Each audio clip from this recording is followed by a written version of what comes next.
क्योंकि लिखा गया है मातु पिता गुरु प्रभु के बानी बिन रे विचार करिया शुभ जानी।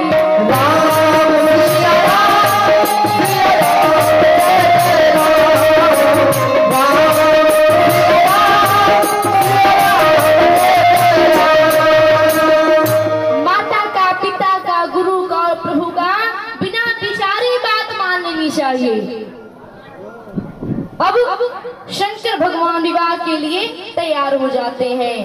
सब सारे देवलोक में आमंत्रण भेजा जाता है।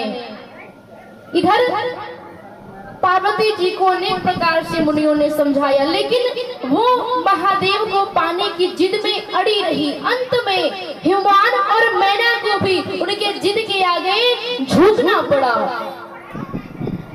इधर सारे देवता अपने अपने लोक में अपने आमंत्रण को पा करके अपने अपने वाहनों को सजाने लगे।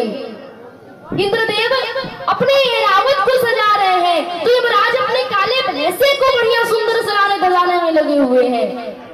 सब सज धज रहे हैं सिवाय दूल्हे को छोड़कर। दूल्हा ज्यों का त्यों बैठा हुआ है, बाकी सब सज गए। शिवर सोच रहे हैं अब कोई आएगा, अब कोई आएगा। समय बीतता जा रहा है, एक भी कोई नहीं आया जो भोले बाबा को तैयार करे। शिव कहते हैं बाबा आज आपका विवाह है, घर में मेहमान आएंगे। अरे घर में कुछ है? भोले बाबा कहते हैं नहीं है। शिव कहते हैं बाबा यदि आपके घर में कुछ भी नहीं है तो आपको चिंता नहीं हो रही है। भोले बाबा कहते हैं घर में कुछ तब होगा ना जब घर होगा, यहाँ घर ही नहीं है। शिव कहते हैं लेकिन फिर भी बाबा मेहमान आ रहे हैं, आपको चिंता नहीं हो रही है। भोले बाबा कहते हैं अरे इसलिए तो चिंता नहीं हो रही, यदि कुछ घर होता या कुछ होता तो चिंता हो जाती। शिव कहते हैं अच्छा बाबा कोई याद तो नहीं कहा सजाने हैं आपको, तो कहिए तो हम ही आपका श्रृंगार कर देते हैं। भोले बाबा ने अपने भक्तों का व्यक्तियों का जब मन देखा तो क्या ठीक है कर दो। अब शिवगढ़ कैसा श्रृंगार करेंगे ये तो आप सोच ही सकते हैं। अब शिवगढ़ सोच रहे हैं सबसे पहले श्रृंगार में होता क्या है। तब तक एक शिव ने कहा रे हमने एक बार दूल्हा देखा है। अच्छा क्या होता है दूल्हे के श्रृंगार में? सबसे पहले तो मुकुट लगाओ। अब ये मुकुट कहाँ से आवे?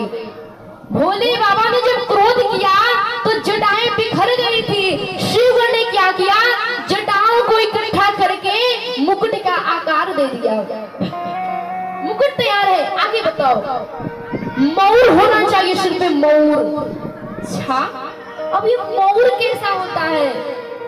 अरे वो दुल्हे के चेहरे के सामने लरिया लरिया सी लटकी होती है ना, वैसा ही मोर होता है। एक शिव ने कहा रुको समस्या ये भी दूर करते हैं। शमशान घाट पहुंचा, चिता अभी अभी ठंडी हुई थी।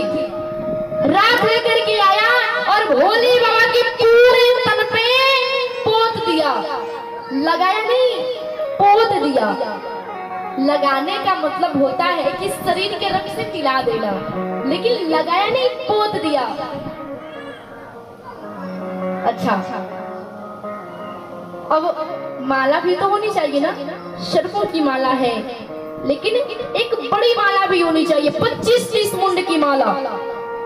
खोपड़ी उठा के ले आया और एक सांप के भीतर सभी को घुसा भोले बाबा के गले में पहना दिया। दुनिया मुंडों में माला पहनती है, लेकिन हमारे भोले बाबा मुंडों की माला पहनते हैं।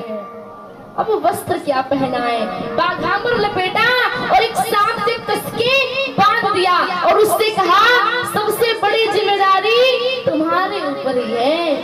अच्छा, अब आप लोग बताइए, सांप को किस चीज का जिम्मेदारी दिया गया था, बताइए।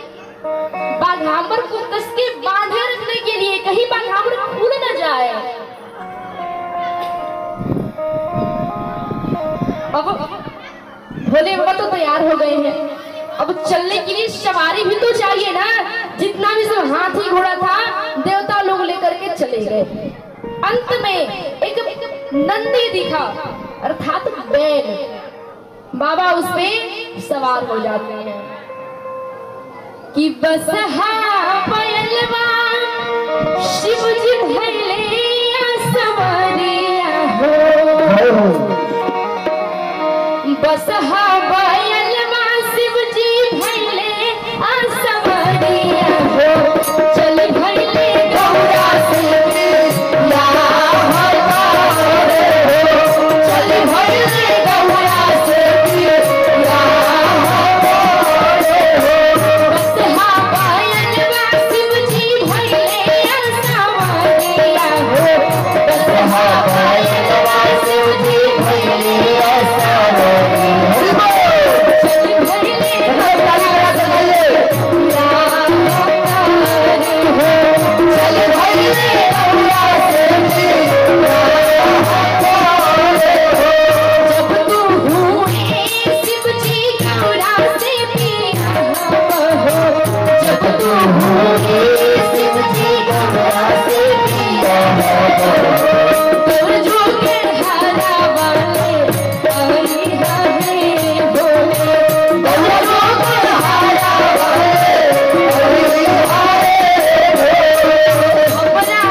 Oh,